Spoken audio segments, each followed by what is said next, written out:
breakfast. Go ride the back roads and see what's in bloom. Just look at all the deer.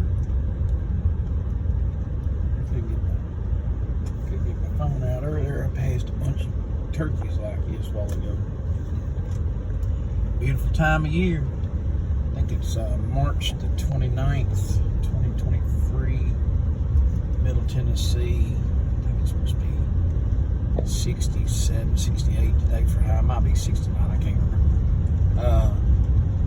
Dogwoods are blooming. Red buds are still holding on good. Dandelions are everywhere. I ride the back roads. One of the things that we used to do when I was a kid, my grandparents would take us riding these old back country roads, and we was foraging for a wild green that's real popular in the South, known as poke salad. And you always go pick your poke salad in the spring. Here comes somebody. You always go pick your poke salad in the spring. Hey, how you doing? And you ride these old back roads, and you're looking. What you're doing is you're riding along. I'll try to see if I can find some. They leave stalks. See them stalks right there. They leave them dried up stalks, and that's where the poke salad was at last year. Well, if you find that, chances are there'll be little ones shooting up around it where the seeds drop. See, here's some more coming up right here. See that white looking stuff laid over? It's dried up poke salad canes. You ride around, you be looking for stuff like that, and you can find food out here on these old back roads. Now, let me just say this. Several things about poke salad. One, yes, it really is poisonous. Yes, we really do eat it. If you properly handle this stuff, you have to go through a boiling process. You boil it and pour the water off, rinse it in the colander, and then you boil it again, pour that water off. You usually go through about 3 different boils, and then you add I think the pork fat helps neutralize it too, best to understand, but your bacon drippings. And the way it's traditionally fixed around here is you add scrambled eggs. You scramble up some raw egg and pour in it, and then bacon drippings, and you kind of saute it all together. And it was basically survival food for the very, very impoverished during the Great Depression. It was both sides of my family. I heard both sets of grandparents talk about, had it not been for poke salad, that them and all their siblings would have died of starvation during the Great Depression back in the 30s. My granddad used to tell a story. This is not a beautiful little valley. I love this road right here.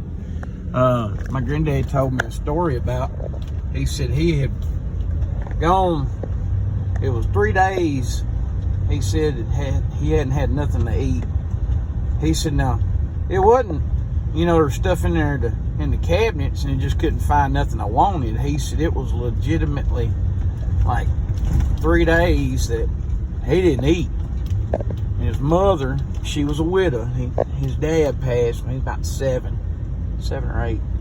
And she would send them down to the spring house and tell them to fill up on water, so they wouldn't feel their bellies growling. So when he got to be a grown man, he still eat the things he grew up on. That's what we do. Comfort food, right? And poke salad is one of those things that he eat, and we eat. I still eat it. And every spring I ride around and think about my grandparents, and I'll gather some of this stuff up, and I'll make me a big mess of it. Usually I'll invite some of my buddies over. Some of my friends, their grandparents and parents grew up on it too. There's a hawk in that tree. I don't know if this thing got the zoom or not. I doubt it. See if we can get a little closer to it. This is a pretty old cemetery right here. There's all them big old monuments and stuff up in there. They're not beautiful. Love Rodney. Usually this fence row on this side is full of, we call them buttercups. I think up north they refer to them as, well, everywhere. In the south we call them buttercups, but they're known as a daffodil. A daffodil. Yeah. So this Fent Row is usually growing full of them. And we'll ride down through here and gather flowers next to the cemetery. And, you know, look for poke salad, stuff like that. So, lot of stuff to do. You gotta get outside though. You gotta have an interest in this stuff. Like, well, where does your food come from? This what I'm doing. I do it more or less because it's something we've always done. I enjoy it. I like the taste of it myself, but it's also keeping these old ways alive of, hey, this is a survival food. And if you're really starving and this time of the year rolls around and you can harvest this is edible. And we need to know more stuff like that instead of, you know, memorizing what the Kardashians are wearing this month. But, you know, we need to be, well, how do you gather your own food from the wild? Or how do you raise your own food from a garden? Or how do you preserve those foods once you got them? See, these are things that used to be just secondhand knowledge to these, you know, people back 100 years ago. It was just secondhand knowledge. You just knew how to do this stuff.